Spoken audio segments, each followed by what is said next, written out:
Joel Klatt is with us now. The Fox analyst joins us every single week, courtesy of MyBookie.ag. Code NEXTRAIL. When you sign on to MyBookie.ag, they'll do that initial deposit match up to $1,000 with code NEXTRAIL at MyBookie.ag. What's up, Klatt? How are you? Good, man. How are you guys? You guys having a good day? Oh, doing a fantastic day. We're having a fantastic day. When last we talked with you, there was probably more discussion about who got in, who didn't get in, why and why not. So I'm sure you're okay with this. We'd like to turn the page, talk about the actual games coming up. If you're all right with that. Yes. Love it. So let's start with Alabama and Michigan. You've seen a lot of Michigan in your time. You've seen a lot of Alabama on tape. What does Alabama do? I'll ask you for both. What does Alabama do that you think Michigan will struggle with? What does Michigan do you think they can make Alabama struggle with? Yeah.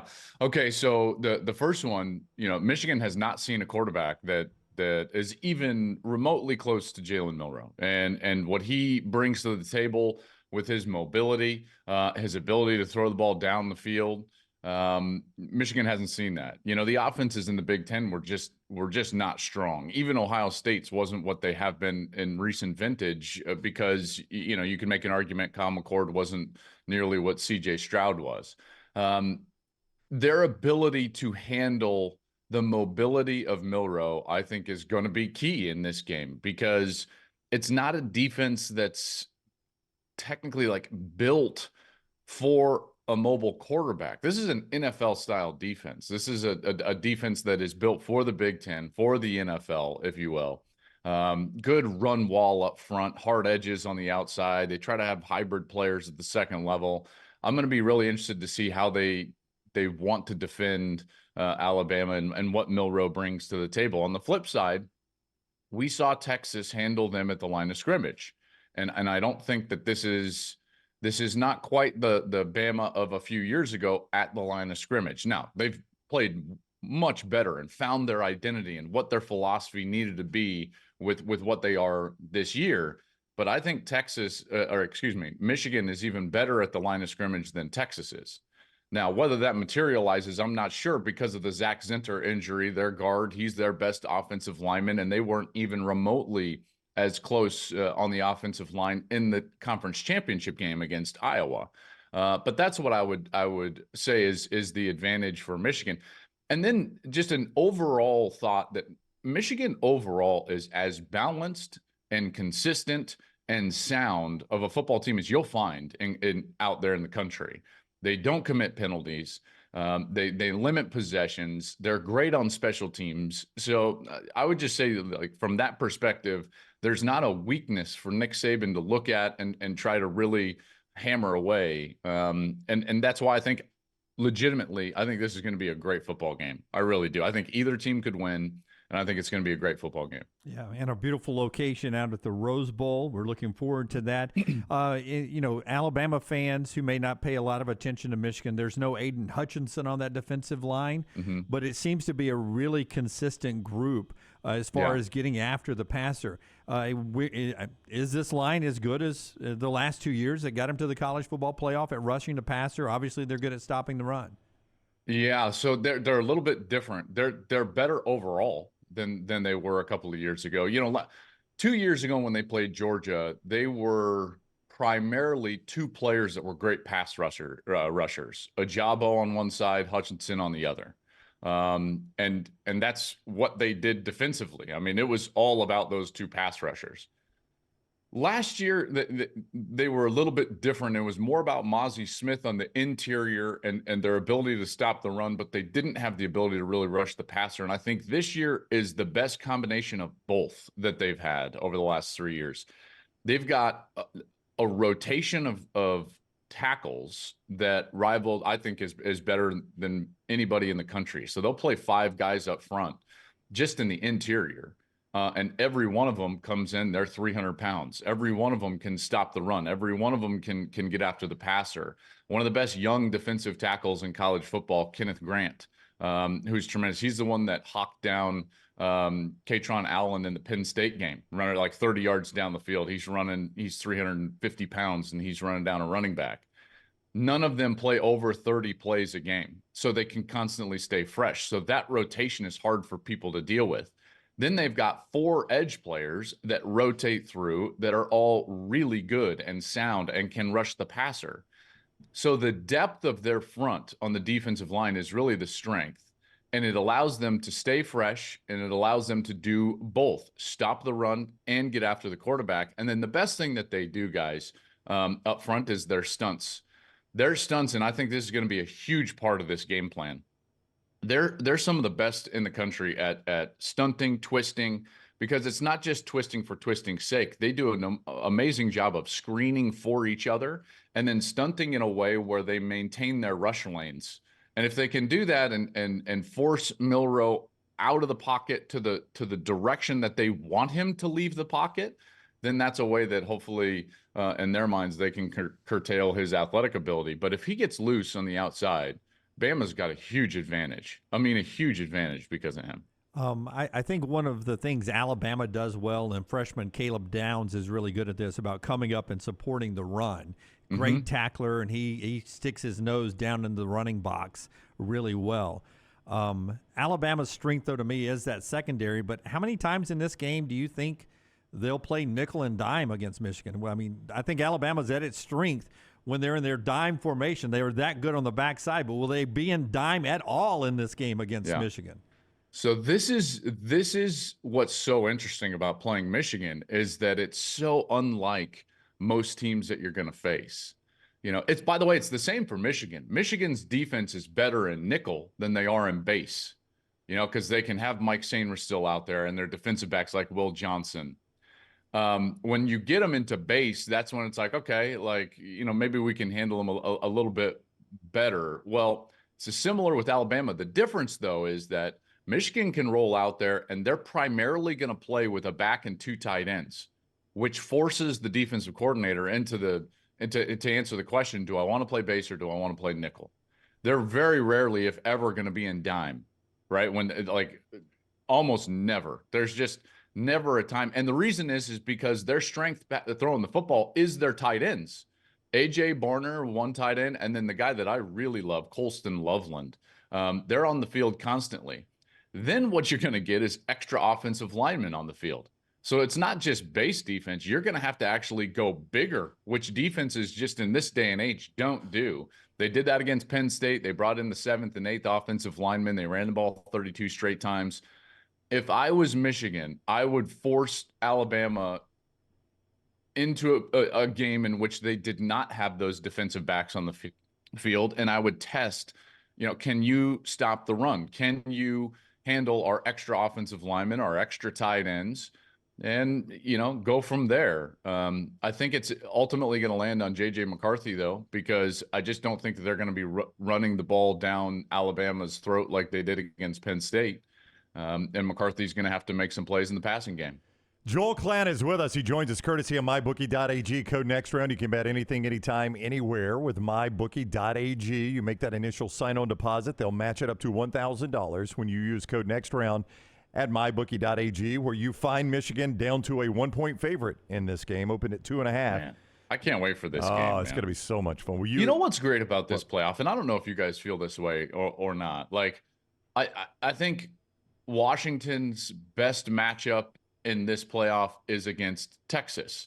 I think Texas is good enough to beat anybody in the playoff. I would say that about this game as well. This is the first time that I can remember in the playoff era where I thought to myself, you know what? I won't be shocked if any of the 4 teams not just win a semifinal, but win the whole thing. I really won't be shocked if any of these 4 win the entire national championship, which makes it so interesting. I can't wait for this game. Well, and I was about to flip over to the Texas-Washington game with you, as Texas is a 4-point favorite at MyBookie.ag in that game. And I just think a lot of people feel like that one's the afterthought.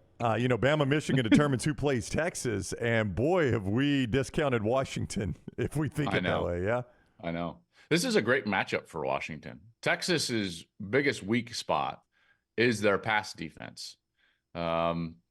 We've seen it all year. I've seen it. Heck, even the game I did against Texas, you know, Kansas State came in as one of the best rushing teams in the country, like 5th in the country running the football.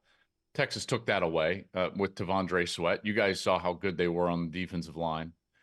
And Kansas State was able to throw the ball to get back into the game. We saw that with TCU, so now they're going to face the best passing attack in the country.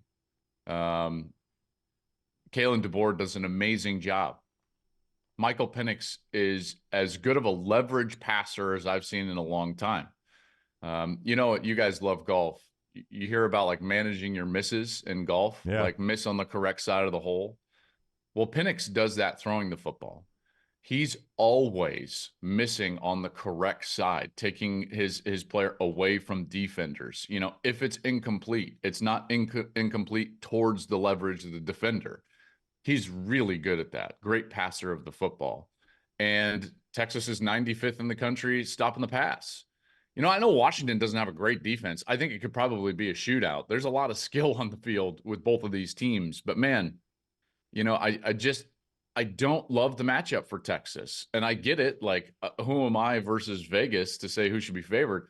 I'd favor Washington in this game because of the specific strength that they're going to use and the specific weakness that Texas has shown during the course of the season. I'm a simple-minded caveman. Doesn't it come down to just can Washington protect Penix, that great defensive line 100%. of Texas? Yeah. 100%. And you know what? I don't know if there's a better pass protection team in the country.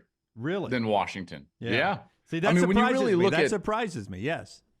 When you really look at a lot of factors there, I don't think you can just bring up numbers. It's not just about pressures or sacks or anything. And I know, but dig a little bit deeper, right? There are teams that don't give up sacks just out of volume, right? Because they're not going to throw it as much as Washington. And then there are teams that even if they're throwing with quite a bit of volume, they do such a good job of maintaining their ability to throw on schedule with play action, roll out screens, short passing on the outside. When you're talking about a team that's just going to drop back and throw the football, and that's their bread and butter, to have the minimal number of pressures and sacks that they've given up is pretty remarkable. It's not a big, heavy play action game. They're back there taking shots, throwing from the pocket.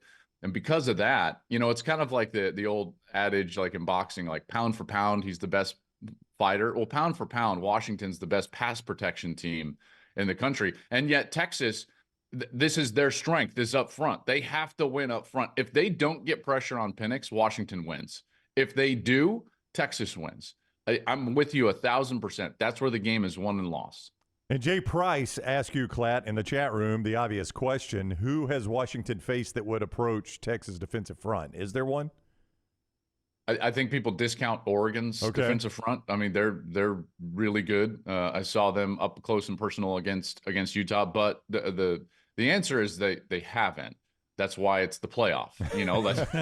So right, so yeah, that's the point. That's why it's a question.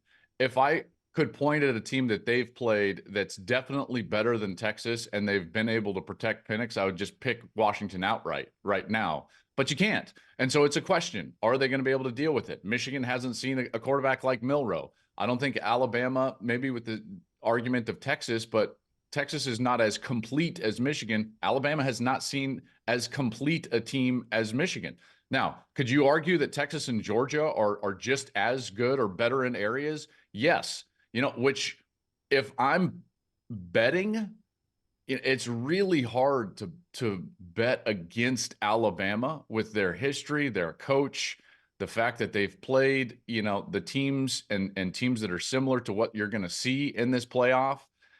But man, this is going to be phenomenal. I think people discount a little bit of how good Ohio State was, even on the defensive front. These teams are all tested. Washington beat Oregon twice, guys. Texas went into Tuscaloosa and beat Alabama, won the Big 12.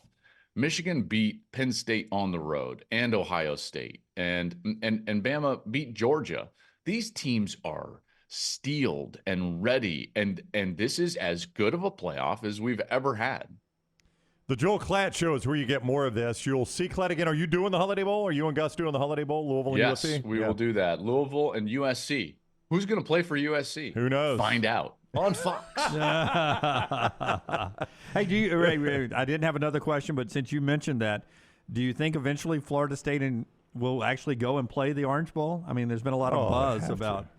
about opt-outs and boycotts and such? I mean, what are you boycotting? What are you proving if you boycott? Don't you prove your point more so by going and winning? Yes. The answer is yes. Yes. And here's the other thing is that you can get so caught up in this. Is the system flawed? Yeah. Does it suck? Yeah, man. It sucks for them. It really does. Nobody, even Bama fans probably are like, man, this sucks. Like, we're happy, but man, that sucks for them. We wish it was expanded.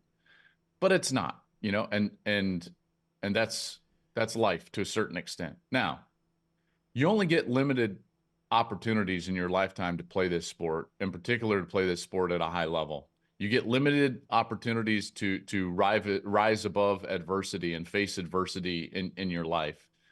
And I can tell you this, regardless if it was, I felt I got screwed or whatever adversity, the moments in my life that I regret the most are the ones where I shied away from attacking things. Right? So it's like, you're not going to boycott the orange, like, go play the Orange Bowl. Like, give me a break.